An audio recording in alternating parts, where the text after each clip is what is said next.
Hello, children. I'm here today to tell you a story.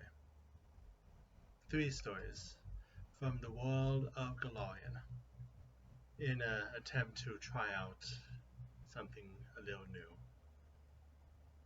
So let's begin from the beginning. Long ago, when the universe was first formed, Desna and Sandray traveled all across the vast expanse, filling it with the light of various stars and various suns. Aias and Asmodeus, at that time the brothers still getting along, worked together to craft the souls of the first humans. When all was prepared, Pharasma waved her hand and set everything in motion, set the river of souls moving forward, and for just a little while everything was peaceful. But then, out of who knows where, the beast known as Rovagug swooped in and consumed world after world after world.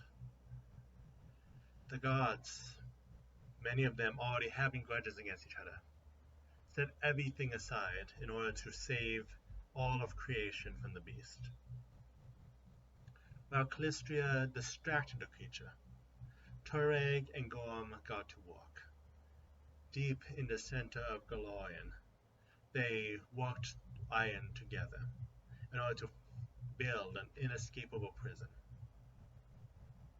Abadar also did his part, crafting a lock that was so complex that only the keys of Asmodeus could unlock it.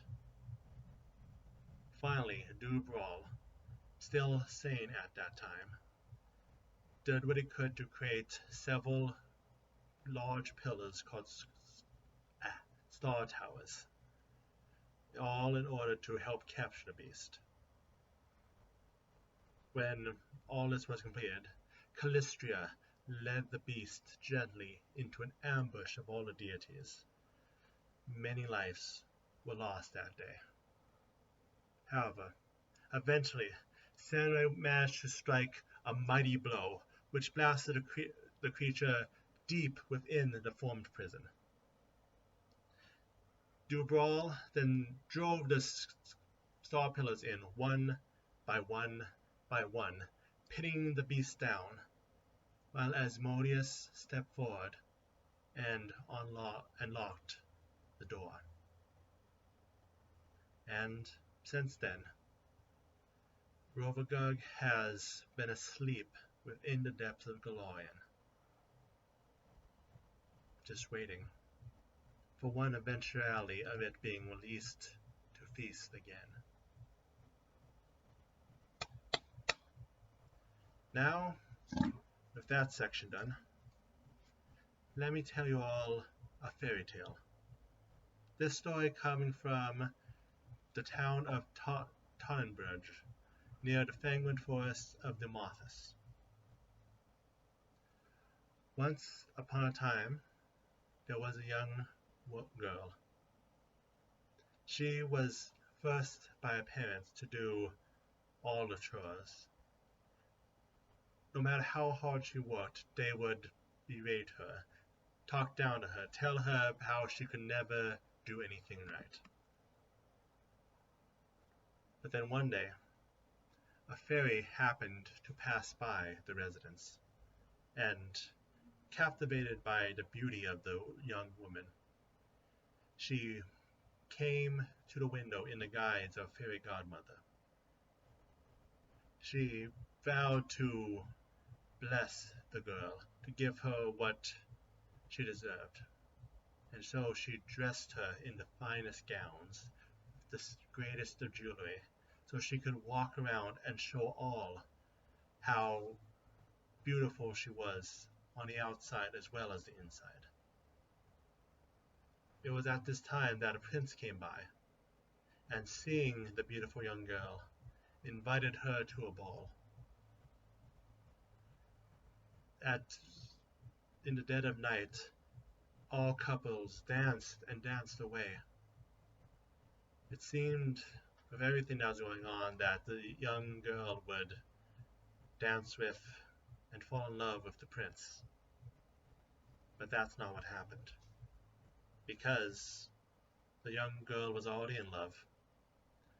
After the fairy who had came along, who had been so kind to her, who had made all her dreams come true.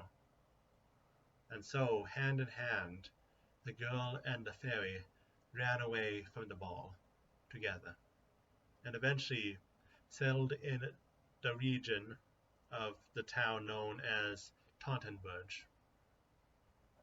And there they lived until the day the young girl, the mortal, passed away. But even after all this time, no matter how much destruction happens around the region of the Mothis, Tauntonburg always seems to weather it just a little bit better, as if there's some helping hand nearby. And one more story is on our roster. So, let me tell you the story of Rovagug Castle in Ustalav. The Rovagug Castle was once home to a noble family, but they hunted monsters, and so they found themselves dwindling in numbers, one by one by one. But the last heir was determined to not be the last heir. And so, after he married, and he went to go hunting monsters, he told his young wife to be safe, and to ensure this, to never open the gates for anyone, to ensure no monsters looking to settle score got in. However, one night, the wife woke up to find her body beneath her, herself dead, and with no memory of how. And shortly after, her husband came home, scared that, even a ghost she was, the husband would blame her for opening the gate that she did not open. She swallowed him whole, hoping to keep him calm. But as soon as he hit her stomach, he started screaming. And it is said that if you go by the castle, you can hear his screams still.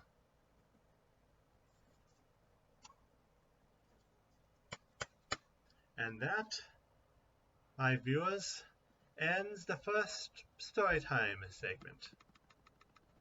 I hope you all enjoyed. I'm planning on trying more of these in the future, just to get some stories out of the way. Mostly from the travel guide, if you guys recognize these stories, but with that, let me end you off with one superstition from Golarion. The Vasarians believe the number 7 is unlucky, and will do everything to avoid it, whether skipping count or making it so that nothing that is 7 is ever in a group, making sure it's more or less. Of course, keeping records, they use it because they need to, but outside of that, nothing is ever just 7. And that's it. I probably need a more creative way to end these, but take care, everyone.